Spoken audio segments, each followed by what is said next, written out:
পিতা তার সন্তানের ব্যাপারে দায়িত্বশীল। এই কারণে পিতাকে কিয়ামতের দিন সন্তানের ব্যাপারে আল্লাহর আদালতে জিজ্ঞাসিত হতে হবে। এই দুইটা বিষয় যদি আমার আপনার সামনে থাকে, বিষয়টা তাহলে পরিষ্কার হয়ে যায়। সন্তানকে দ্বীনের উপরে গড়ে তোলা এটা অভিভাবকের জন্য ফরজ। কোন সন্তানকে যদি তার মা বাবা দ্বীনের উপরে গড়ে না তুলে, কিয়ামতে আল্লাহর কাছে জবাবদিহিতার কাঠগড়ায় দাঁড়ানো লাগবে। আল্লাহ না করুন, হতে পারে ওই সন্তানের জন্য কিয়ামতে হয়তো ওই পিতা বা অভিভাবককে লাঞ্ছিত অপমানিত হতে হবে।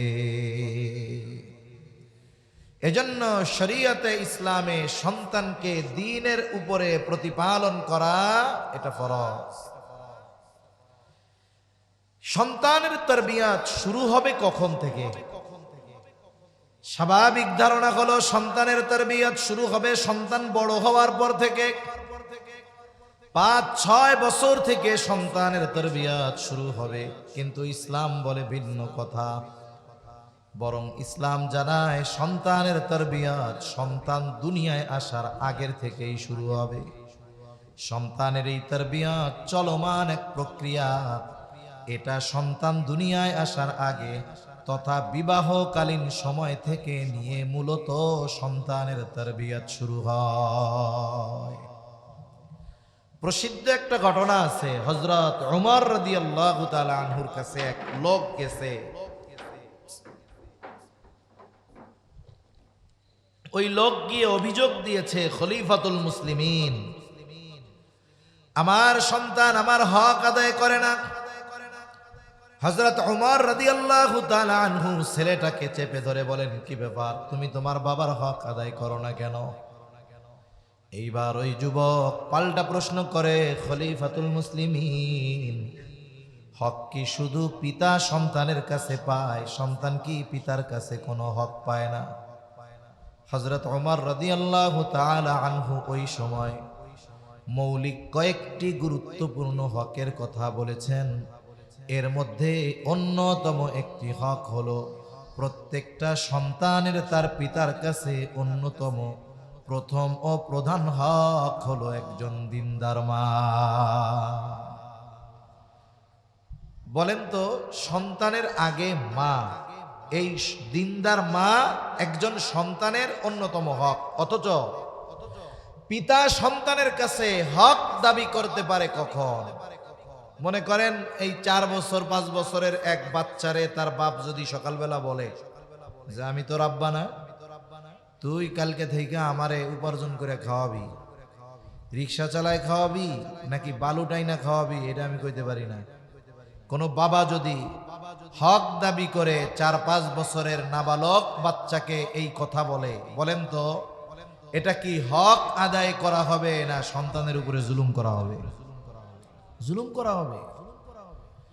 পিতা মাতা সন্তানের কাছে হক পায় কখন? বলে সন্তান বালেগ হয় যখন। এর আগে সন্তানকে অনেক কিছু শেখাতে হয়, কিন্তু চাপ দেওয়া যায় কখন? বলে বালেগ হবে যখন, বুঝমান হবে যখন। কিন্তু সন্তান পিতার কাছে হক দুনিয়ায় আসার পরে পায় না, বরং দুনিয়ায় আসার আগে পিতার উপরে একজন সন্তানের হক অলরেডি একটা জারি হয়ে যায়। দুনিয়ায় আসার আগে পিতার উপরে সন্তানের হক বাকি থেকে যায়। এজন্য একজন নেককার মা এটা শুধু সন্তানের হক নয়, বরং সন্তান তারবিয়াতের দ্বীনের উপরে গড়ে তোলার সর্বপ্রথম ও প্রধান অন্যতম এক ধাপ, অন্যতম এক কাজ। এজন্য বিবাহের ক্ষেত্রে কোন গুণ দেখে বিবাহ করতে হবে নবীজি সাল্লাল্লাহু আলাইহি ওয়াসাল্লাম জানায়া দেন। নবীজি সাল্লাল্লাহু আলাইহি ওয়াসাল্লাম বলেন, তুনকাহুল মারআতু লিআরবাঈন সুবহানাকা লা ইলমা লানা ইল্লা মা আল্লামতানা ইন্নাকা আনতাল আলিমুল হাকীম। اللهم صل على محمد وعلى آل محمد كما صليت على إبراهيم وعلى آل إبراهيم إنك حميد مجيد اللهم بارك على محمد وعلى آل محمد كما باركت على إبراهيم وعلى آل إبراهيم إنك حميد مجيد الحمد لله ঐতিহ্যবাহী কুমিল্লা জেলার অন্তর্গত দাউদকান্দি বিশ্ব রোড আবিদ প্লাজা সংলগ্ন মার্কাজুল ইলমি মাদ্রাসার উদ্যোগে হাফেজ ছাত্রদের পাগড়ি প্রদান উপলক্ষে চতুর্থ বার্ষিক ওয়াজ মাহফিলের সম্মানিত শ্রদ্ধেয় সভাপতি, প্রধান মেহমান, বিশেষ মেহমান বৃন্দ সহ সম্মানিত শ্রদ্ধেয় উলামায়ে কেরাম, সামনে উপস্থিত মুরব্বিয়ানে কেরাম, সমবয়সী যুবক বন্ধু, স্নেহের ছোট ভাই, মাইকের আওয়াজ যত দূরে যায় নিজ নিজ স্থানে অবস্থানরতা সম্মানিতা শ্রদ্ধেয়া মা ও বোন, আল্লাহ রাব্বুল আলামিনের দরবারে অগণিত শুকর যে মহান মালিক আমাদের হায়াতে বরকত দিয়ে সুস্থ রেখে তার মহান হুকুম এশার নামাজের পর দুনিয়ার অন্যতম এই দামি মজলিসে আসার বসার কিছু দিনী কথা বলবার এবং শ্রবণ করবার তৌফিক যে মহান মনিব দান করেছেন, সে মহান মনিবকে খুশি করার জন্য মহব্বতের সাথে অন্তর থেকে জবান খুলে একবার কালিমাতুশ শুকর পাঠ করি আলহামদুলিল্লাহ। অগণিত দুরূদ ও সালাম সাইয়্যিদুল আম্বিয়া, আশরাফুল আম্বিয়া, খাতামুল আম্বিয়া, ইমামুল মুরসালিন, রহমাতুল লিল আলামিন মুহাম্মাদুর রাসূলুল্লাহ সাল্লাল্লাহু আলাইহি ওয়াসাল্লামের উপর। আমি আপনাদের খেদমতে পবিত্র কোরআনুল করিমের 28তম পারার সূরা তাহরিম থেকে একটা আয়াত ও রাসূল আকরাম সাল্লাল্লাহু আলাইহি ওয়াসাল্লামের অগণিত হাদিস থেকে একটা হাদিসের অংশ পাঠ করেছি। আল্লাহ তাআলার কাছে তৌফিক চাই, আল্লাহ তাআলা অল্প সময়ের মধ্যে কিছু কথা আপনাদের খেদমতে বলার মতো সুযোগ করে দেন, যে কথাগুলো আমাদের সবার দুনিয়া এবং আখিরাতে কল্যাণকর হয়। সকলে জবান খুলে বলি আমিন। সম্মানিত উপস্থিতি, এই দুনিয়াতে আল্লাহ তাআলা আমাদেরকে অগণিত নিয়ামত দান করেছেন। আল্লাহ তাআলা দেখা অদেখা এত পরিমাণ নিয়ামত আমাদের দান করেছেন, আমরা যদি ওই নিয়ামতগুলো সারা পৃথিবীর মানুষ মিলে গণনা করার চেষ্টা করি, সারা পৃথিবীর মানুষ মিলেও আল্লাহ প্রদত্ত ওই নিয়ামতগুলো গণনা করা গোটা দুনিয়ার মানুষের জন্য সম্ভব নয়। আল্লাহ তাআলাই বলেন, ওয়া ইন তাউদ্দু নি'মাতাল্লাহি লা তুহসুহা, তোমরা যদি আল্লাহর নিয়ামত সমূহ গণনা করো হিসাব করতে পারবা না। তাহলে আল্লাহ আমাদের নিয়ামত দিয়েছেন বেহিসাবি নিয়ামত। হয়তো কিছু নিয়ামত আমরা দেখি, কিছু আমরা দেখি না। জীবনের এমন একটা শ্বাস প্রশ্বাসের পরিমাণ সময় অতিবাহিত হয় না যেই সময়টাতে আমরা আল্লাহ সুবহানাহু ওয়া তাআলার নিয়ামত ভোগ করি না। নিয়ামত বলতে আমরা অনেকে মনে করি টাকা পয়সা, ধন দৌলত, প্রভাব প্রতিপত্তি, সামাজিক সম্মান।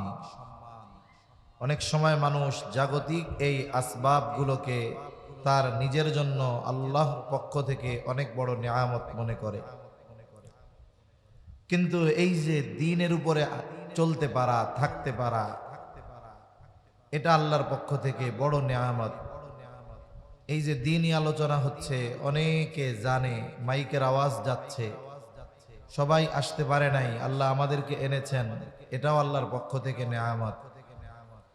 আমরা যে এই যে খোলা জায়গায় বসে দ্বীনি কথা আলোচনা করতে পারতেছি, এটা আল্লাহর পক্ষ থেকে নেয়ামত। আমি আপনি যদি একটু চিন্তা করি তাহলে দেখব যে 1 ন্যানোসেকেন্ড সময়ও অতিবাহিত হয় না আমাদের জীবনে যেই মুহূর্তে আমরা আল্লাহর নেয়ামত ভোগ করি না। এত এত নেয়ামত আল্লাহ তাআলা দিয়েছেন। আল্লাহ প্রদত্ত এই নেয়ামতগুলোর মধ্যে অন্যতম দামি এক নেয়ামত হলো সন্তান। সন্তান আল্লাহর পক্ষ থেকে যেমন নেয়ামত, সাথে সাথে এই সন্তান আল্লাহর পক্ষ থেকে আমাদের জন্য আমানত। সন্তান যেমন নেয়ামত, অনুরূপভাবে সন্তান আমাদের আমানত। একটা মানুষের মনে করেন দাউদকান্দি একেবারে মূল প্রপারে, যেখানে জমির দাম অনেক, প্রতি শতকের দাম প্রায় অর্ধ কোটি টাকা। মনে করেন এই রকম প্লেসে বা কোটি টাকা প্রতি শতক জমি, এখানে তার শত শত শতক জমি আছে, উঁচু অট্টালিকা আছে, ফ্যাক্টরি আছে, গাড়ি আছে, কিন্তু আল্লাহ তাআলা তাকে একটা সন্তান দান করে নাই। আপনি যদি ওই ব্যক্তিকে বলেন যে আপনার এই গোটা সম্পদ যদি দিয়ে দেন তাহলে একটা সন্তান আপনাকে আল্লাহ দিবে, যদি এই সুযোগ সে পায় সব সম্পদ দিয়ে সে একটা সন্তানকে গ্রহণ করবে।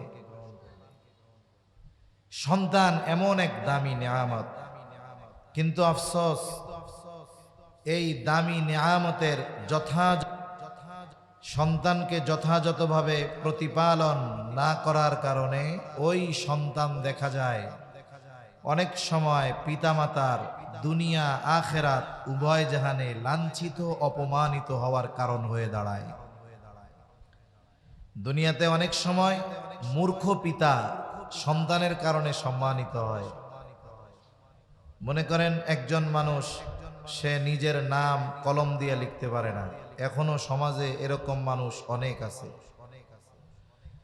নিজের নাম লিখতে বললে বলে নামটাম লিখতে পারি না, নীল কালি দাও, আমি টিপসই মেরা দেই। এরকম মানুষ সমাজে অনেক আছে।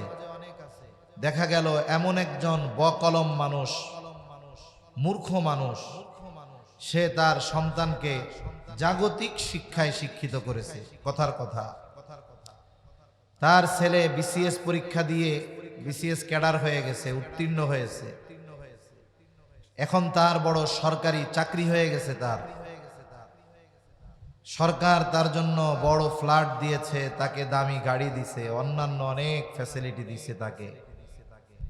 একটা সময় প্রমোশন পেতে পেতে সে উপসচিব বা সচিব হয়ে গেছে, তার ফ্যাসিলিটি সুযোগ সুবিধা আরো বাড়ছে। বলেন তো ওই সচিব বা উপসচিবের মূর্খ বাবা যে নিজের নাম লিখতে পারে না, এই লোকটাকে নিয়ে যদি সচিব সাহেব তার মন্ত্রণালয়ের মধ্যে ঢুকে আর সবাইকে পরিচয় করিয়ে দেয় যে এই যে হলো আমার বাপ, মানুষেরা কি জিজ্ঞাসা করবে, স্যার আপনি তো সচিব, আপনার বাবা কি বিসিএস পাস, তাইলে সালাম দিব, নইলে সালাম কালাম দিব না? এটা কি জিজ্ঞাসা করবে? বরং সাথে সাথে সচিব সাহেবকে যেমন সালাম দিয়ে সম্মান করে, সচিবের বাপরেও সম্মান করবে। সচিব সাহেবের নিচে যারা আছে উপসচিবরা চেয়ার ছেড়ে দিয়ে বলবে, চাচা যান আপনি বসেন। আমি আপনি যদি সারা জীবন ওই জায়গা গিয়ে দৌড়াই, উপসচিব সচিব আমারে আপনারে তো চেয়ার ছেড়ে দিবে না, বলবে না যে হুজুর ওয়াজ করে বেড়ায়, চেনা চেহারা, একটু বসতে দেই, দিবে না। কিন্তু সচিব সাহেবের বাবা মূর্খ হওয়ার পরেও ওই চেয়ারগুলোয় বসার সুযোগ পেয়েছে কেন? বলে নিজে ঠিকই সচিব না, কিন্তু ছেলেরে সচিব বানাইতে পারছে। এটা দুনিয়ার একটা উদাহরণ মাত্র যে সন্তানের সম্মানের কারণে পিতা সম্মানিত হয়, আবার দুনিয়াতে সন্তানের অপরাধের কারণে পিতা অপমানিত হয়, লাঞ্ছিত হয়। একজন ভালো মানুষ, তার সন্তানও যদি বদকার হয়, বেনামাজি হয়, সাথে সাথে মাদকাসক্ত হয়, বিভিন্ন অপরাধের সাথে সে জড়িত থাকে, তার নামে শত শত মামলা যদি থাকে, অকারেন্স অপরাধের মামলা, সে পালাতক, বারবার কোর্ট থেকে তাকাজা আসতেছে থানায়, ওয়ারেন্ট হয়ে গেছে, ওরে গ্রেফতার করো, 10 মামলায় ওয়ারেন্ট। থানা থেকে বারবার পুলিশ আসবে হাজী সাহেবের বাড়িতে, একবার দুইবার তিনবার আসার পরে যদি সন্তান বা অপরাধীকে না পায় কি করবে? ওই সম্মানিত ব্যক্তি উনার কলারটা ধইরা উনারে নিয়ে থানায় গারদের মধ্যে ভরে রাখবে, বলবে যে পোলাপান খালি জন্ম দিলে হয়, এগুলারে মানুষ করতে হয়। এই যে দেখেন একজন সম্মানিত মানুষ তার সন্তানের কারণে দুনিয়ায় অপমানিত হলো, ঠিক এই রকম চিত্রটা আখেরাতেও হবে। দুনিয়ার অনেক গুনাহগার মা বাবা হয়তো সন্তানের কারণে ওই দিন সম্মানিত হবে, আবার হয়তোবা দুনিয়ার কোন নেককার মা বাবা সন্তানের কারণে কিয়ামতের দিন লাঞ্ছিত অপমানিত হবে। একজন পিতা মাতা অভিভাবক কখনোই সে এটা কাম্য আশা করে না যে সে তার সন্তানের কারণে দুনিয়া আখেরাত উভয় জাহানে বা কোনো এক জগতে সন্তানের কারণে সে অপমানিত হোক, এটা দুনিয়ার কোনো মা বাবা আশা করে না। কিন্তু আফসোস, আমরা সন্তান তাদের মাধ্যমে দুনিয়া আখেরাতে সম্মানিত হতে চাই ঠিক, কিন্তু কোন পদ্ধতিতে সন্তান প্রতিপালন করলে, লালন পালন করলে এই সন্তান আমার জন্য দুনিয়া আখেরাতে সম্মানের কারণ হবে, এই বিষয়গুলোর ব্যাপারে আমরা উদাসীন, এটাকে আমরা গুরুত্বই দেই না। অনেকে তো সন্তানদের মনে করে এটা হলো জীবন চক্রের একটা অংশ। আজকে আমি যুবক, আমার শক্তি আছে, সামর্থ্য আছে, চাকরি আছে, ব্যবসা আছে, একসময় আমি বুড়া হয়ে যাব, আমার 10 বছরের ছেলেটা 24 বছরের টকবকে যুবক হবে, এখন আমার আর পরিশ্রম করার মতো শক্তি নাই, ও আমার ব্যবসার হাল ধরবে, উপার্জন করবে, আমারে খাওয়াবে।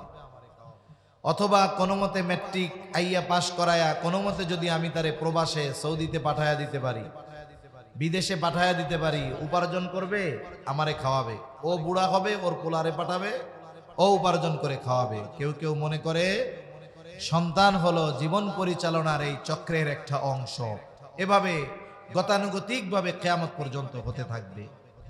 আসলে বিষয়টা এমন নয়। এজন্য আমাদের দেশের অনেক অভিভাবকেরা সন্তানদের মনে করে মোটামুটি ছোটখাটো এটিএম বুথ, আমি এইটারে দিয়া কোনো মতে চাকরি একটা ধরায় দিতে পারলে মাস শেষে শুধু আসতে থাকবে। এই চিন্তা যেই সমস্ত অভিভাবকেরা করে থাকেন, অধিকাংশ সময় এই সমস্ত অভিভাবকেরা জীবনের শেষ সময়গুলোতে বৃদ্ধাশ্রমে তাদের অবস্থান হয় এবং ওই সময়গুলো ওইখানে তাদের অতিবাহিত করতে হয়। এজন্য আমরা কেউ চাই না দুনিয়াতে আমরা আমাদের সন্তানদের দ্বারা কষ্ট পাই, আখেরাতে সন্তানদের কারণে লাঞ্ছিত হই, অপমানিত হই, এটা কি আমরা কেউ চাই? কেউ আমরা চাই না। এজন্য কি করণীয় আমাদের? একটা ঘটনা আপনাদের সাথে একটু শেয়ার করি। আপনারা হয়তো কয়েকদিন আগে জানতে পেরেছেন যে ভোলাতে এক আলিয়া মাদ্রাসার মুহাদ্দিস, ওনাকে ওনার ছেলে একই মাদ্রাসায় পড়ে, সেই ছেলে নির্মমভাবে ওনাকে হত্যা করেছে। এক সময় আমরা মনে করতাম যে এই ধরনের অপরাধ শুধু মনে হয় দিনহীন পরিবার যারা তাদের মধ্যে সংগঠিত হয়। যেমন মাঝে মধ্যে আমরা পত্রিকার পাতায় পড়ি, খবরে শুনি যে মাদকাসক্ত সন্তান নেশার টাকার জন্য, জুয়ার টাকার জন্য মা বাবাকে হত্যা করে ফেলছে। মাদকাসক্ত ঐশী তার পিতা মাতাকে নৃশংসভাবে হত্যা করেছে। এক সময় আমরা ভাবতাম যে জেনারেল ফ্যামিলিগুলোতে মনে হয় এই ধরনের ঘটনা ঘটে, কিন্তু একজন আলেমের সাথে তার সন্তানের এই রকম ঘটনায় এটা আমাদেরকে আমাদের অতীতের ধারণাকে ভুল প্রমাণিত করে দিয়েছে। একটা ঘটনার দ্বারা একটা অপরাধের সূচনা হয়, ওটা তো একটা সূচনা মাত্র। আল্লাহ না করুন আমরা যদি গোটা দেশের মানুষ সতর্ক না হই, তাহলে ওই ধরনের অভিশাপ আমার আপনার ঘরেও চলে আসতে পারে। ওই ধরনের কোনো কিছু আমরা আশা করি না। যদি আমরা আশা না করি, যদি না চাই, তাহলে আমাদের কি করণীয়? সন্তানকে ইসলামের আলোকে প্রতিপালন করা দরকার। সন্তানের এই তারবিয়াত প্রতিপালন, ইসলামের উপরে, দ্বীনের উপরে লালন পালন, এটা শরীয়তে ইসলাম আমাদের জন্য ফরজ করে দিয়েছে। হয়তো আজকে এখানে অনেকে আছেন সন্তানের পিতা, অনেকে আছেন হয়তো বিবাহ করেছেন কিন্তু এখনো পিতা হন নাই। আর যারা হয় নাই, আল্লাহ যদি হায়াতে বাঁচায় রাখে, এক সময় তারাও বাবা হবে। সেজন্য কথাগুলো সবার জন্য জরুরি। শরীয়তে ইসলাম সন্তানের এই তারবিয়াতকে ফরজ করে দিয়েছে। আল্লাহ তাআলা কোরআনুল কারীমের মধ্যে বলেন, ইয়া আইয়ুহাল্লাযীনা আমানু কু আনফুসাকুম ওয়া আহলিকুম নারা। আল্লাহ তাআলা বলেন, ইয়া আইয়ুহাল্লাযীনা, হে ঈমানদারেরা, কু আনফুসাকুম, তোমরা নিজেদের জাহান্নামের আগুন থেকে বাঁচাও, অধীনস্থদেরকেও জাহান্নামের আগুন থেকে বাঁচাও। তুমি জাহান্নামের আগুন থেকে বাঁচো, তোমার অধীনস্থকেও জাহান্নামের আগুন থেকে বাঁচাও।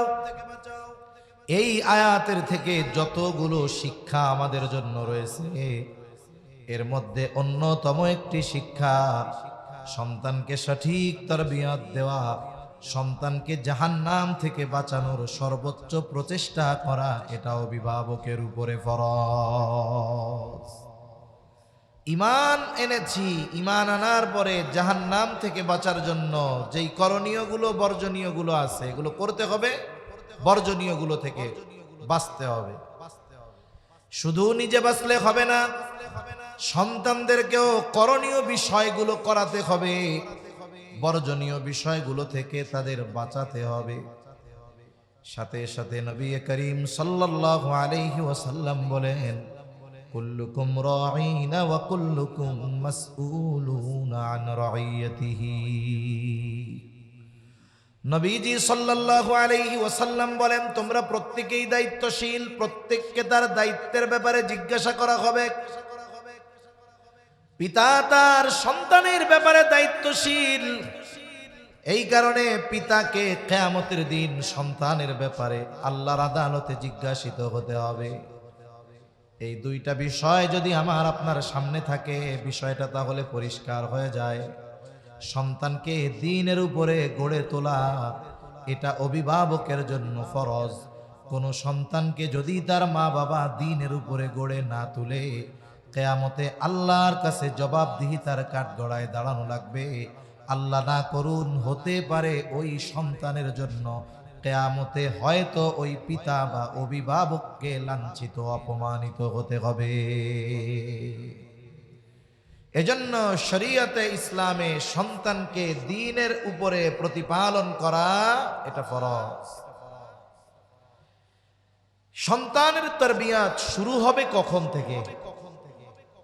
স্বাভাবিক ধারণা হলো সন্তানের তারবিয়াত শুরু হবে সন্তান বড় হওয়ার পর থেকে। 5-6 বছর থেকে সন্তানের তারবিয়াত শুরু হবে, কিন্তু ইসলাম বলে ভিন্ন কথা। বরং ইসলাম জানায় সন্তানের তারবিয়াত সন্তান দুনিয়ায় আসার আগের থেকেই শুরু হবে। সন্তানের এই তারবিয়াত চলমান এক প্রক্রিয়া। এটা সন্তান দুনিয়ায় আসার আগে তথা বিবাহকালীন সময় থেকে নিয়ে মূলত সন্তানের তারবিয়াত শুরু হয়। প্রসিদ্ধ একটা ঘটনা আছে, হযরত উমর রাদিয়াল্লাহু তাআলা আনহুর কাছে এক লোক গেছে। ওই লোক গিয়ে অভিযোগ দিয়েছে, খলিফাতুল মুসলিমিন, আমার সন্তান আমার হক আদায় করে না। হযরত উমর রাদিয়াল্লাহু তাআলা আনহু ছেলেটাকে চেপে ধরে বলেন, কি ব্যাপার, তুমি তোমার বাবার হক আদায় করো না কেন? এইবার ওই যুবক পাল্টা প্রশ্ন করে, খলিফাতুল মুসলিমিন, হক কি শুধু পিতা সন্তানের কাছে পায়? সন্তান কি পিতার কাছে কোনো হক পায় না? হযরত উমর রাদিয়াল্লাহু তাআলা আনহু ওই সময় মৌলিক কয়েকটি গুরুত্বপূর্ণ হকের কথা বলেছেন। এর মধ্যে অন্যতম একটি হক হলো, প্রত্যেকটা সন্তানের তার পিতার কাছে অন্যতম, প্রথম ও প্রধান হক হলো একজন দিনদার মা। বলেন তো, সন্তানের আগে মা, এই দিনদার মা একজন সন্তানের অন্যতম হক, অথচ পিতা সন্তানের কাছে হক দাবি করতে পারে কখন? মনে করেন এই 4 বছর 5 বছরের এক বাচ্চারে তার বাপ যদি সকালবেলা বলে যে আমি তোর আব্বা না, তুই কালকে থেকে আমারে উপার্জন করে খাওয়াবি, রিক্সা চালায় খাওয়াবি নাকি বালুটাই না খাওয়াবি, এটা আমি কইতে পারি না। কোনো বাবা যদি হক দাবি করে 4-5 বছরের নাবালক বাচ্চাকে এই কথা বলে, বলেন তো এটা কি হক আদায় করা হবে না সন্তানের উপরে জুলুম করা হবে? জুলুম করা হবে।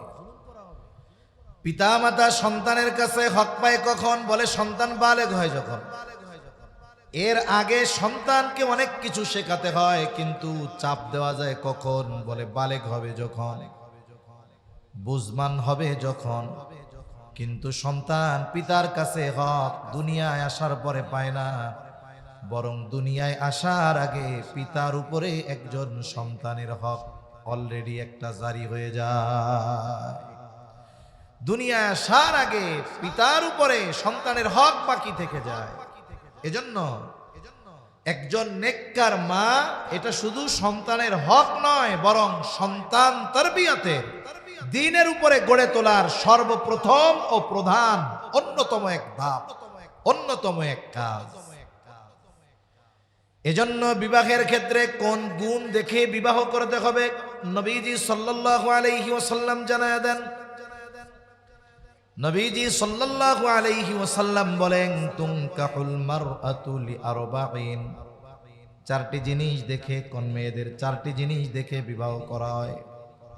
1 নাম্বার দেখে তার সম্পদ, 2 নাম্বার দেখে তার সৌন্দর্য, 3 নাম্বার দেখে তার বংশ, 4 নাম্বার দেখা হয় তার দিনদারি। তবে দিনদারিত্বের ব্যাপারে নবীজি বলেন ফাযফার বিযাতিদ দ্বীন, দিনকে প্রাধান্য দেওয়ার ব্যাপারে নবীজি বলেন। তাহলে বাকি 3 গুণ আছে কিন্তু দিনদারিত্ব নাই। বলে এই মেয়েকে যদি বিবাহ করা হয়, যদি দ্বীনের পথে না আসে, তবে যেই ঘরে তার বিবাহ হবে দিনহীন ওই মেয়ে ওই ঘরটাকে মোটামুটি ছোট জাহান্নামে পরিণত করে দেয়। আর যদি দিনদারিত্বের ব্যাপারে ত্রুটি না থাকে আর বাকিগুলোর মধ্যে কমতি আছে, চেহারাটা শ্যামলা, বংশটা অনেক উঁচু না, টাকা পয়সাও অনেক না, কিন্তু পরিপূর্ণ দিনদার, এমন মেয়ে যদি হয়, আশা করা যায় ওই মেয়ের গর্ভে আল্লাহ এমন সন্তান দিবে যেটা মা বাবার চক্ষু শীতলকরণের কারণ হবে ইনশাআল্লাহ।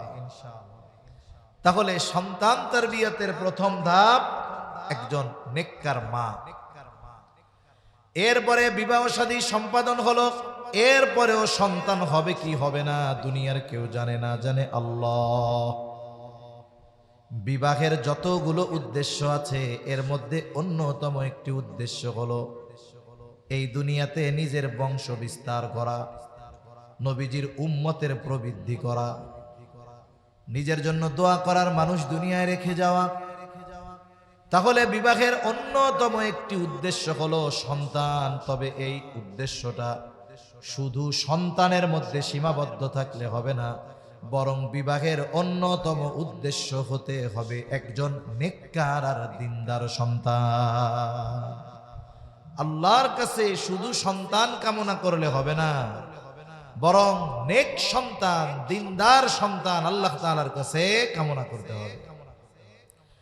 এজন্য যাদের বিবাহ হয় নাই অথবা বিবাহ করেছে অথবা সন্তান হয় নাই অথবা সন্তান হয়েছে, সবার জন্য দোয়া আল্লাহ শিখাইয়া দিছে, রব্বানা হাবলানা মিন আজওয়াজিনা ওয়া যুররিয়াতিনা কুররাতা আ'য়ুন ওয়াজআলনা লিল মুত্তাকিনা ইমামা। হে আল্লাহ, আপনি আমাদেরকে এমন স্ত্রী এমন সন্তান দেন যেগুলো আমাদের চক্ষু শীতলকরণের কারণ হয়, আপনি আমাদেরকে মুত্তাকিনদের ইমাম বানায়া দেন। এইভাবে দোয়া সবসময় সন্তানের জন্য করতে হয়। আর নেক সন্তান চেয়ে দোয়া, এটা পয়গম্বর আলাইহিমুস সালামের সুন্নাত।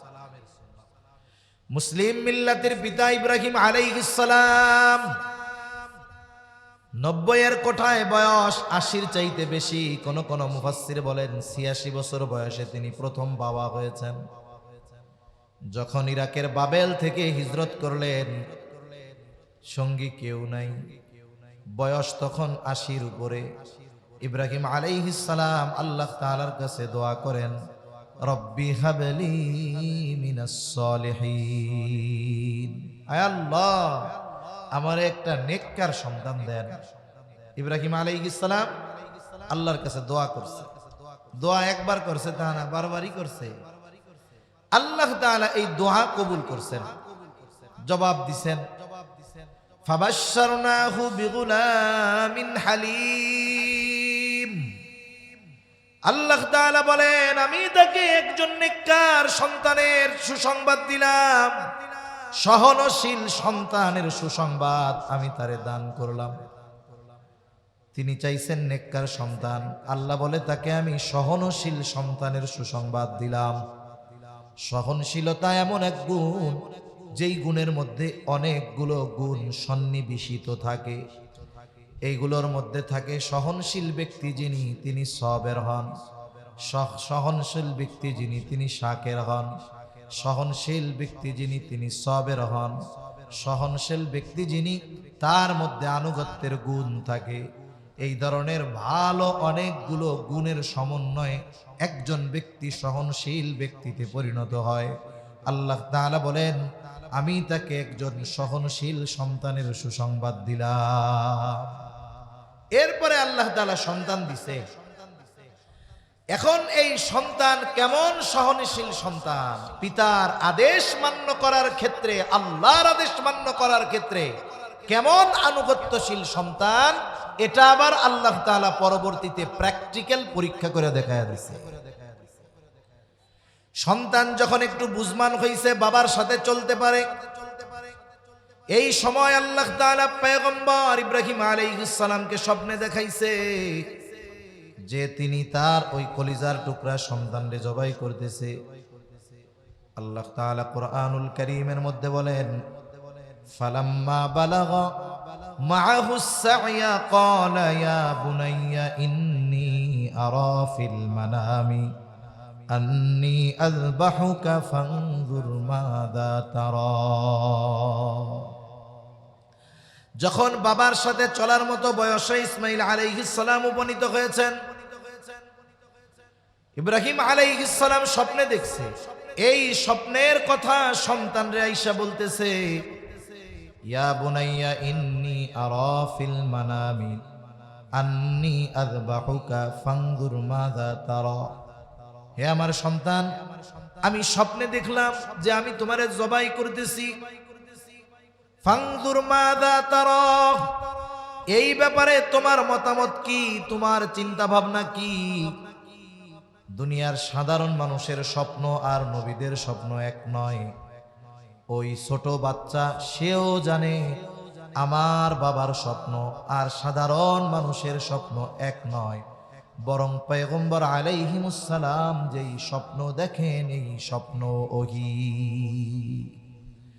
তার মানে সন্তানকে জবাই করার নির্দেশ দিয়েছেন কে? আল্লাহ। ইব্রাহিম আলাইহিস সালাম আল্লাহর পক্ষ থেকে নির্দেশ পাবার পর সন্তানের মতামত জানার দরকার কি? উনি তো নির্দেশ মান্য করবেন, এটাই স্বাভাবিক কথা। উনি তো নির্দেশ মান্য করবেনই, তবে সন্তান আল্লাহর এই কঠিন নির্দেশের ব্যাপারে তার মনোভাবটা কি, এটা একটু উনি দেখতে চায়।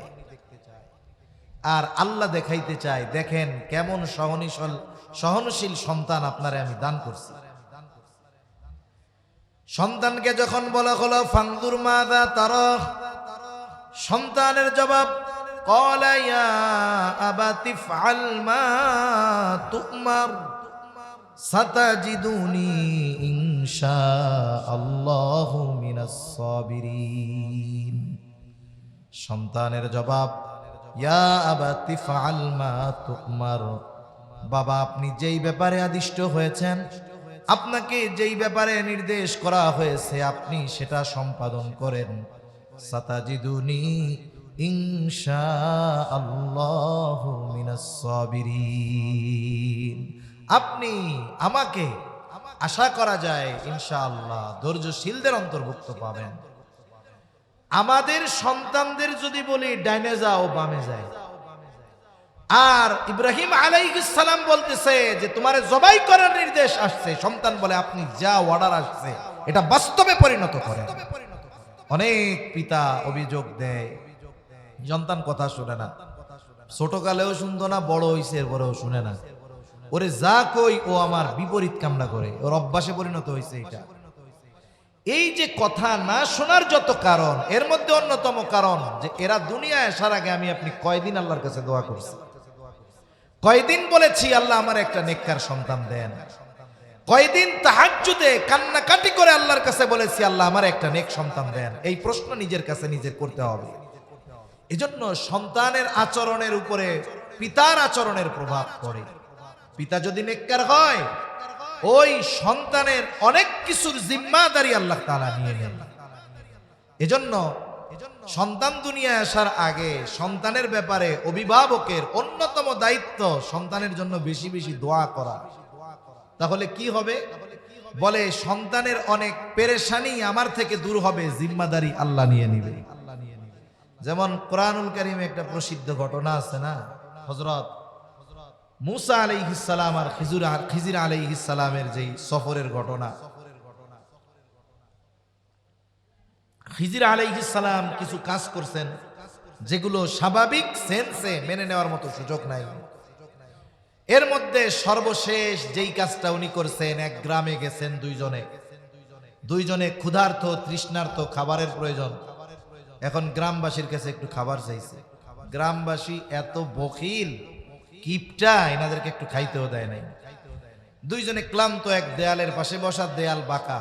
এবার খিজির আলাইহিস সালাম মুসা আলাইহিস সালাম রে নিয়া ওই বেঁকা দেয়াল সোজা করছে। এই সময় কইতেছে এই যে দেয়ালটা সোজা করলে এর বিনিময়ে কিছু তো পারিশ্রমিক চাইলে খাওয়া দাওয়া যাইতে। এই যে এখন দুইজনের মধ্যে চুক্তি যা ছিল, শর্ত ছিল শেষ, দুইজন এখন বিচ্ছিন্ন। এরপরে খিজির আলাইহিস সালাম কারণগুলো বর্ণনা করছেন যে কেন নৌকা ছিদ্র করছেন, কেন ওই ছোট বাচ্চাটাকে তিনি কতল করছেন, কেনই বা এই হেলে পড়া দেওয়াল তিনি সোজা করে দিয়েছেন। আল্লাহ তাআলাও সেই কথা বলেন, ওয়া আম্মাল জিদারু ফাকানা লিগুলামাইনি ইয়াতীমাইনি ফিল মাদিনাতি। আল্লাহ তাআলা জানায় দেন ওয়া কানা তাহতাহুমা কানজুল লাহুমা ওয়া কানা আবুহুমা সলিহা।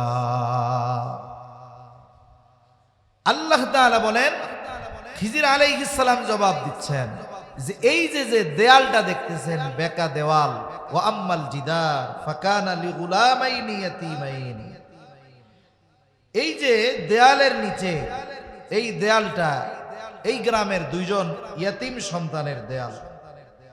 এখন কি আছে? বলে এই দেয়ালের নিচে তার বাবা কিছু সম্পদ তাদের জন্য রাইখা গেছে। এখন সমস্যাটা কি? চিন্তা করছে যে এই দেয়াল যদি উপড়ে পড়ে যায় তাহলে সম্পদগুলো বের হয়ে যাবে। সম্পদ যদি বের হয়ে যায় তাহলে কি হবে?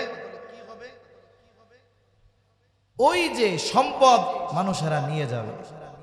এখানে যেই জবাবটা দেওয়া হয়েছে, ওয়া আম্মাল জিদারু ফাকানা লিগুলামাইনি ইয়াতীমাইনি ফিল মাদিনাতি ওয়া কানা তাহতাহু কানজুল লাহুমা, এই যে দুই ইয়তীম বালক শহরে যারা আছে, দুই ইয়তীম বালক, তাদের দেয়াল, এই দেয়ালের নিচে তাদের জন্য কিছু সম্পদ আছে। এখন দেখেন এরপরে তিনি বলতেছে ওয়া কানা আবুহুমা সলিহা, আর ওই যে দুই ইয়তীম বালক, এই ইয়তীম বালকের বাবা ছিল নেককার। এই ইয়তীম বালকদ্বয়ের বাবা নেককার হওয়ার কারণে আল্লাহ তাআলা দুইজন নবীরে দিয়া ওই ইয়তীম বালকদ্বয়ের সম্পদ হেফাজতের ব্যবস্থা করেছেন। এজন্য আমরা যদি নেককার সন্তান চাই, তাহলে আমাদেরও ওই রকম নেককার বাবা হওয়া দরকার, যেই বাবা প্রতিটা মুহূর্তে সন্তানের জন্য আল্লাহর কাছে দোয়া করবে, নেক সন্তান কামনা করবে, সন্তান দুনিয়ায় আসলে সে যেন নেককার হয় এই জন্য দোয়া করতে থাকবে। আবার অনেকের অবস্থা এমন আছে, বিবাহ করছে কিন্তু আল্লাহ সন্তান দেন না। সারা বাংলাদেশের সব ডাক্তার দেখাইছে, সন্তান হয় না, বিদেশে গেছে, সন্তান হয় না, সকল পরীক্ষা নিরীক্ষা দেশে বিদেশে করানো হয়েছে, বলে কোনো অসুবিধা নাই, কিন্তু সন্তান কেন হয় না এটা আমাদের জানা নাই। এইবার দুইজন চিন্তা করতেছে দুনিয়ার সব প্রচেষ্টা শেষ, তাহলে আমরা একটু খাস করে আল্লাহ তাআলার কাছে চাই। স্বামী স্ত্রী দুইজন আল্লাহর সন্তুষ্টির নিমিত্তে বাইতুল্লাহ জিয়ারতে চলে যায়, দোয়া কবুলের স্থানগুলোতে একনিষ্ঠতার সাথে দোয়া করে, দোয়া কবুল হয়ে যায়। দেখা যায় সফর থেকে আসার পরে বছর না ঘুরতেই আল্লাহ তাআলা তাদের কোলে চোখ জোড়ানো সন্তান দিয়ে ভরে দেয়। এরকম কয়েকজন লোকের কথা আমার জানা আছে, যারা বাংলাদেশ ভারতে বহু বছর চিকিৎসা করার পরে বাচ্চা কাচ্চা আল্লাহ দেয় নাই, কিন্তু বাইতুল্লাহ গেছে, বছর ঘুরতে পারে নাই, আল্লাহ তাআলা তাদেরকে সন্তান দান করছে। আর এর ব্যতিক্রম কিছু মানুষ আছে, যখন দেখে ডাক্তার চিকিৎসায় কাজ হয় না, এইবার বিভিন্ন এলাকার বাবা তালাশ করতে থাকে। বাবা চিনেন, অমকের কাছে যা, ওরে বাবা যে কবিরাজ, একবারে এক ফুতে কাম হয়ে যাবে। বিভিন্ন জায়গায় গিয়ে, মাজারে গিয়ে, কবরে গিয়ে বিভিন্ন তদবির নিয়ে নিজেদের ইমান ইয়াকিন আরো নষ্ট করে ফেলে। এমন লোক আছে না নাই? আছে। এজন্য সন্তান দেওয়া না দেওয়ার একমাত্র ক্ষমতা কার? চাইতে তো অসুবিধা নাই, আল্লাহ চাইলে দিবে, আল্লাহ না চাইলে দিবে না। এজন্য আল্লাহ তাআলা বলেন, ইয়াহাবু লিমান ইয়াশাউ ইনাফাও ওয়া ইয়াহাবু লিমান ইয়াশাউ যুকুর আও ইউযাওয়িজুহুম যুকরানা ওয়া ইনাফা ওয়া ইয়াজআলু মান ইয়াশাউ আকীমা। আল্লাহ তাআলা যাকে চান তাকে কন্যা দেন, আল্লাহ তাআলা যাকে চান তাকে ছেলে দেন, আল্লাহ তাআলা যাকে চান তাকে উভয়টা দেন, আবার আল্লাহ তাআলা যাকে চান তাকে বান্দা বানায় রাখেন। এই জন্য ছেলে হোক বা মেয়ে হোক, এটা দুনিয়ার কোনো মানুষের ইচ্ছায় হয় না, বরং ছেলে হোক মেয়ে হোক অথবা না হোক, এই সমস্ত বিষয় যার ইচ্ছায় সংগঠিত হয় তিনি কে? আল্লাহই দেন। আবার দেখেন, ছেলে সন্তান চাওয়া এটা তো ইব্রাহিম আলাইহিস সালামের এক আমল। উনি আল্লাহর কাছে বলছে, রব্বি হাবলি মিনাস সালিহিন, নেককার ছেলে সন্তান চাইছে আর কি। এজন্য আল্লাহর কাছে ছেলে সন্তান চাওয়া ইব্রাহিম আলাইহিস সালামের এক আমল। তবে চাইলাম ছেলে, দিল আল্লাহ মেয়ে, রাগ হওয়ার সুযোগ আছে নাকি? রাগ হওয়ার সুযোগ নেই। আমাদের এই সভ্য সমাজে অনেক মানুষ আছে যারা একাধিক কন্যা যদি হয় তাহলে কন্যার উপরে রাগ হয়ে যায়, অথচ কন্যা যদি একাধিক হয় লস নাই তো? এরে আপনি যথাযথভাবে দিনের উপরে লালন পালন করেন, দিন শেখান, দিনদার পাত্রের হাতে তুলে দেন, কিয়ামতে এগুলো এক একটা জান্নাতে পরিণত হবে। জাহান্নাম থেকে বাঁচার জন্য ওরা ওই দিন অন্তরায় হয়ে দাঁড়াবে। ঠিক কিনা বলেন? নবীজি সাল্লাল্লাহু আলাইহি ওয়াসাল্লাম জানায় দিয়েছেন। সেই জন্য যদি কারো সন্তান আল্লাহ না দেয়, বছরের পর বছর সন্তান চাচ্ছে আল্লাহ দেয় না, খবরদার এমন কোন কাজ করা যাবে না যাতে ঈমান নষ্ট হয়ে যায়। বরং বুড়াকালেও তো আল্লাহ চাইলে সন্তান দিতে পারেন কি পারেন না? আরে মিয়া, হতাশ হন কেন? আপনাদের কুমিল্লার গত সরকারের সময় এক মন্ত্রী ছিল না, রেলমন্ত্রী মুজিবুল হক, উনি যখন বিবাহ করছে কতজন কত ট্রল করছে, টিটকারি করছে, কত পচা কথা বলছে, কিন্তু আল্লাহর বান্দার তিনটা বাচ্চা আল্লাহ তাআলা তারে দিছে। কতজন কত খোসামেরা কথা বলছে না, যে ৭৫ বছরের বগি, এটা বাকি ইঞ্জিন বগি টানবে কেমনে, এরকম অনেক খোসামারা কথা ওনাকে বলছে। অথচ আল্লাহ তাআলা তারে সন্তান দিছে, সন্তানগুলোর চেহারাও অনেক সুন্দর। এজন্য আল্লাহ চাইলে বুড়াকালে দিতে পারে কি পারে না? পারে। যাদের হচ্ছে না সন্তান, আল্লাহ তাআলার কাছে একনিষ্ঠভাবে চান, আল্লাহ তাআলা দিবে ইনশাআল্লাহ। হযরত জাকারিয়া আলাইহিস সালাম চুল দাড়ি সব পেকে গেছে। হযরত মারিয়াম আলাইহিস সালাম যখন বাইতুল মুকাদ্দাসের পাশে এক রুমের মধ্যে অবস্থান করতেছেন, আল্লাহ তাআলা ওনার মাধ্যমে চাইলেন আল্লাহর এক কুদরতের বহিঃপ্রকাশ ঘটাবেন, পিতাবিহীন হযরত ঈসা আলাইহিস সালামকে দুনিয়ায় পাঠাবেন। আল্লাহ তাআলা ইচ্ছা করলেন, আল্লাহর নির্দেশে জিবরাইল আলাইহিস সালাম ঈসা আলাইহিস সালামের রূহ ওনার গর্ভে ফুঁকে দিলেন। ওই সময় সন্তান যখন মাতৃগর্ভে আসে তার ভালো ভালো খাবারের প্রয়োজন। মারিয়াম আলাইহিস সালামের আত্মীয় স্বজন তো জানে না যে সে সন্তান সম্ভবা। এখন উনি রুমের মধ্যে একা একা থাকে। জাকারিয়া আলাইহিস সালাম যখনই রুমের মধ্যে ঢুকে তখনই দেখে ভালো ভালো খাবার। কারণ কোন বোন যদি, কোন নারী যদি গর্ভবতী হয় ওই সময় তার ভালো ভালো খাবারের প্রয়োজন হয়। কেন? কারণ তার শরীরের রক্ত থেকেই গর্ভের সন্তানের গড়ন গঠন মাংস এগুলো আল্লাহ তাআলা প্রস্তুত করেন। কুল্লামা দাখালা আলাইহা জাকারিয়াল মিহরাবা ওয়াজাদা ইনদাহা রিজকা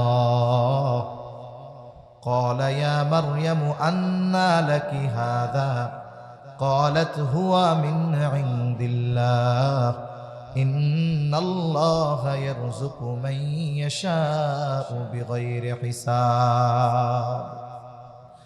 জাকারিয়া আলাইহিস সালাম যখনই মারিয়াম আলাইহিস সালামের রুমে ঢুকে দেখে হরেক রকমের ফল, হরেক রকমের ফল ফলাদি ফলমূল, বলে যেই ফলের সিজন না সেই ফল ওইখানে ভরপুর। এখন তো আম সারা বছর পাওয়া যায়, টাকা হইলে কেনা যায়, দাম একটু বেশি হলেও সারা বছর পাওয়া যায়। তবে বলেন তো, জ্যৈষ্ঠ মাসে আম যেমন মজা, পৌষ মাসে আম পাওয়া গেলেও ওই রকম মজা লাগে না। কিন্তু একটা সময় তো এরকম পাওয়া যাইতো না। ওই জ্যৈষ্ঠ আষাঢ় মাস পর্যন্ত আম শেষ, এরপরে আবার এক বছর পর। এখন ওই অবস্থা। মনে করেন ফল হলো জ্যৈষ্ঠ মাসের, কিন্তু রুমের মধ্যে ঢুকে দেখে যে পৌষ মাসের ফল ভরপুর, একবারে তরু তাজা। তাও সংরক্ষণ করার ব্যবস্থা তো তখন ছিল না, বলে একেবারে তরুতাজা ফল, মনে হইল গাছ থেকে মাত্র ছিঁড়া আনছে। জাকারিয়া আলাইহিস সালাম নবী জিজ্ঞাসা করতেছে, ক্বালা ইয়া মারইয়াম আন্না লাকি হাযা, এগুলো তোমার জন্য কোথা থেকে আসলো, কোথায় পাইলা? মারিয়াম আলাইহিস সালামের সহজ জবাব, ক্বালাত হুয়া মিন ইনদিল্লাহ, যে এগুলো আমার জন্য যার পক্ষ থেকে আসছে তিনি কে? এগুলো আল্লাহ দিছেন। আমরা হইলে নাইলে পাল্টা প্রশ্ন করতাম, আল্লাহ দিছে বুঝলাম, তুমি পাইলা কই আগে এটা কও। কিন্তু উনি তো নবী, উনি আর জিজ্ঞাসা করেন নাই, বলছে আল্লাহর পক্ষ থেকে আসছে, এরপরে আর কোনো কথা নাই। এইবার ওনার মনের মধ্যে চিন্তা ঢুকছে, হায় রে, ফলের সিজন না, অথচ আল্লাহ ওই মারিয়াম রে তরুতাজা ফল খাওয়াইতেছে। তাইলে আমি বুড়া হইলে কি হইছে, আমারও সিজন যায় নাই, আমিও অক্ষম হয়ে যায় নাই। আল্লাহ যদি চায় এই বার্ধক্যে আল্লাহ আমাকে সন্তান দিতে পারে। হুনালিকা দাআ জাকারিয়া রাব্বাহ ক্বালা রাব্বি হাবলি মিন লাদুনকা যুররিয়াতান তাইয়্যিবাহ। জাকারিয়া আলাইহিস সালাম ওই দৃশ্য দেখার পর, ওই কথার পর ওই রুমের মধ্যেই আল্লাহর কাছে দোয়া করতেছে, হায় আল্লাহ, আপনি আমাকে একটা পবিত্র সন্তান দান করেন। জাকারিয়া আলাইহিস সালাম বার্ধক্যকালে দোয়া করছে পবিত্র সন্তান চেয়ে, আল্লাহ তাআলা তাকে ইয়াহইয়া আলাইহিস সালামকে দান করেছে। এজন্য একটা ভালো সন্তান, নেককার সন্তান, এটার পেছনে পিতামাতার দোয়া অনেক বড় ভূমিকা পালন করে। এজন্য সন্তান তারবিয়াতের অন্যতম একটি বিষয় যে সন্তানের জন্য দোয়া করা, দুনিয়ায় আসার আগেও দোয়া করা, আসার পরেও দোয়া করা। এরপরে সন্তান দুনিয়ায় ভূমিষ্ঠ হলো, সন্তানের কিছু হুকুক আছে, কিছু হক আছে, এগুলো আদায় করবে। এরপরে সন্তান যখন একটু বড় হবে,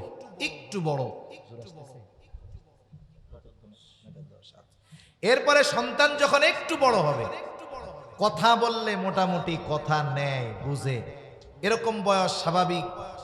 3 বছর হতে হতে মোটামুটি হয়ে যায়, 2-2.5 বছর থেকে মোটামুটি ও কথা নিতে পারে, বলতে পারে, হয়ে যায় অভ্যাস। এই সময় থেকে সন্তান তারবিয়াতের অন্যতম বড় এক কাজ হলো ওই শিশু মননে ঈমান আর তাওহীদকে সুদৃঢ় করা, কচি মনে ঈমান আর তাওহীদের বীজ বপন করে দেওয়া। কারণ বাচ্চারা যখন ছোট থাকে ওরা নরম কাদার নেয়। আমাদের অঞ্চলে মাটি দিয়ে তৈজসপত্র বানায়, প্লেট বানায়, গ্লাস বানায়, কাপ বানায়। আমাদের অঞ্চলে ওনাদেরকে বলে কুমার।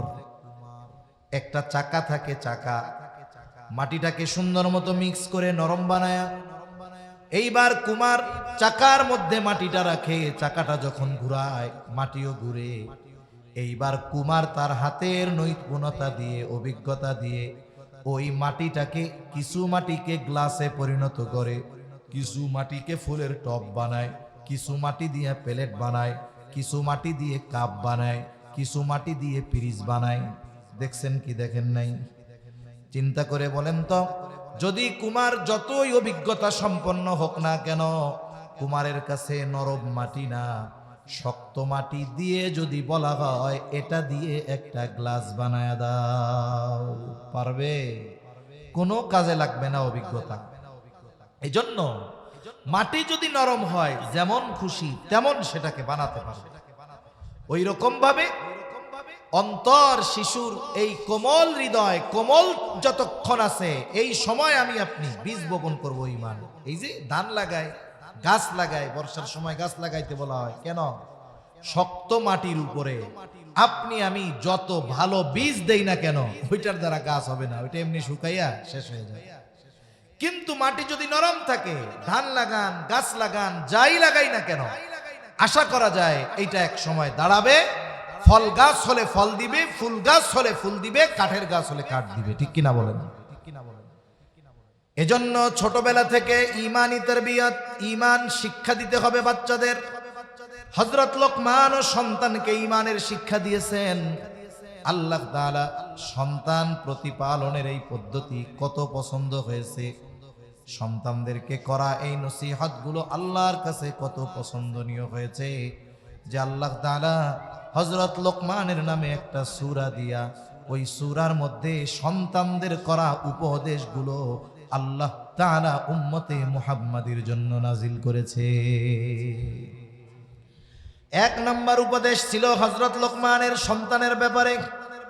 وَإِذْ قَالَ لُقْمَانُ لِابْنِهِ وَهُوَ يَعِظُهُ يَا بُنَيَّ لَا تُشْرِكْ بِاللَّهِ। হযরত লোকমান তার সন্তানকে উপদেশ দিচ্ছে, ওয়াজ করতেছে, ইয়া বুনাইয়া লা তুশরিক বিল্লাহ, হে আমার বৎস, আল্লাহর সাথে শিরিক কইরো না। ইন্নাশ শিরকা লাযুলমুন আযীম, শিরক হলো মহা জুলুম, মহা অন্যায়। এখন বলতে পারেন হুজুর, 3 বছর 4 বছরের বাচ্চা ও শিরকের কি বুঝে, ও তাওহীদের কি বুঝে, ও ঈমানের কি বুঝে? কিছুই বোঝানো লাগবে না। বলে আপনি ওই সময় থেকে নিয়ে আল্লাহর সৃষ্টি, আল্লাহর কুদরতের আলোচনা গল্প আকারে ওই বাচ্চার সামনে বারবার করতে থাকবেন। একটা সময় ওই গল্পের মাধ্যমে সন্তানের অন্তরে একত্ববাদের বীজ বপন হবে, আল্লাহর পরিচয়ের বীজ বপন হয়ে যাবে। ছোট বাচ্চারা গল্প শুনতে চায় না, গল্প মোবাইল যত থাক ওরা গল্প শুনতে আগ্রহী হয় বেশি। আপনি আমি যদি তখন ওদেরকে ওই রূপকথার গল্প না শুনায়া, আউল ফাউল গল্প না শুনায়া, আল্লাহর সৃষ্টি নিয়ে তাদেরকে আমরা আমাদের ভাষায় গল্প আকারে শুনাই, যে দেখো এই যে আসমানটা কত বড়, আমাদের বাসার ছাদটার জন্য 5-6টা এরকম খুঁটি দেওয়া লাগছে, কিন্তু এত বড় আসমান পৃথিবীর কোন জায়গায় একটা খুঁটি নাই, জানো এটা দুনিয়ার কোনো মানুষের দ্বারা সম্ভব নয়, এই আসমান আল্লাহই খুঁটিবিহীন সৃষ্টি করছে।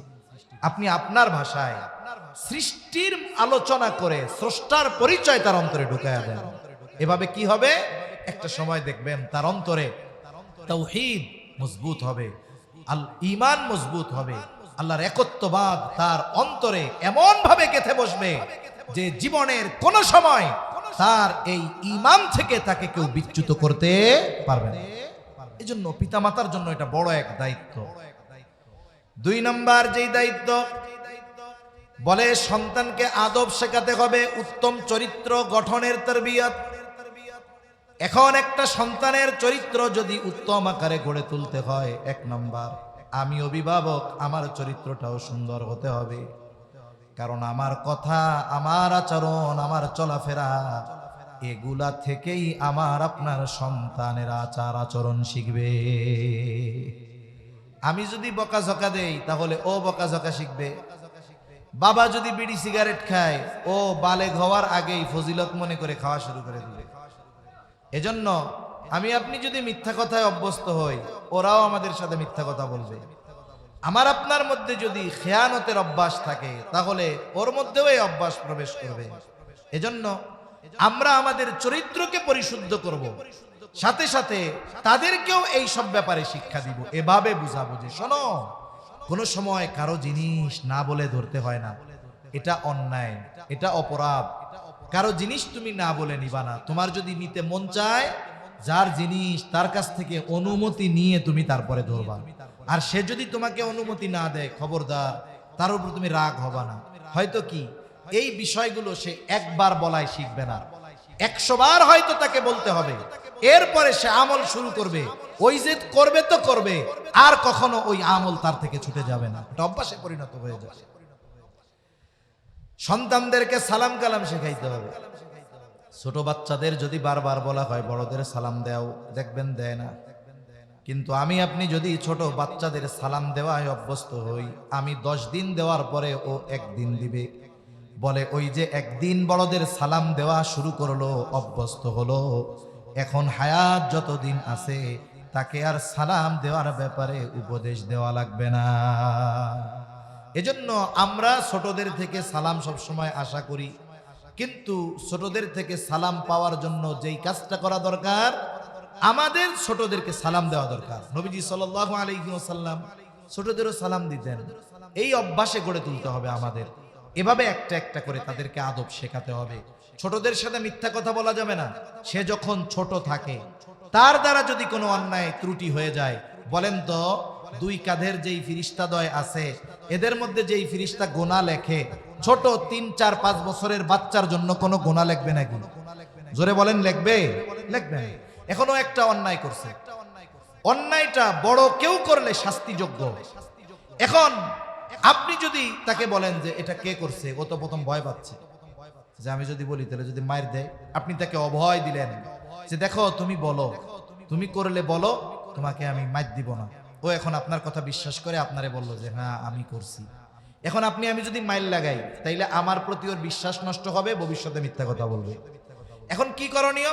আপনি তাকে এখন এটা বুঝান যে দেখো একটা জিনিস, এই যে তুমি গ্লাসটা ভাঙছো, গ্লাসটার দাম ধরো 100 টাকা। এখন আর একটা গ্লাস আমাদের কিনতে হবে, 100 টাকা লাগবে। তা এই 100 টাকার গ্লাসটা যদি তুমি না ভাঙতা, তাহলে তোমারে তো আমি 100টা চকলেট কিনে দিতে পারতাম। এখন গ্লাস যে বাংলা, আমার ক্ষতির চাইতে তোমার ক্ষতি বেশি হয়েছে। সেজন্য এই সমস্ত জিনিস যদি নষ্ট করো, তাইলে লস আমার না, লস হবে তোমার। এখন তুমি কি করবা করো।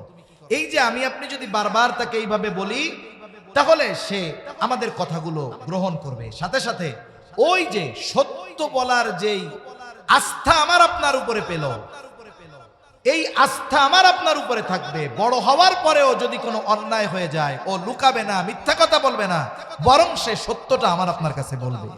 এইভাবে সন্তানদেরকে উত্তম আখলাকের উপরে গড়ে তুলতে হবে।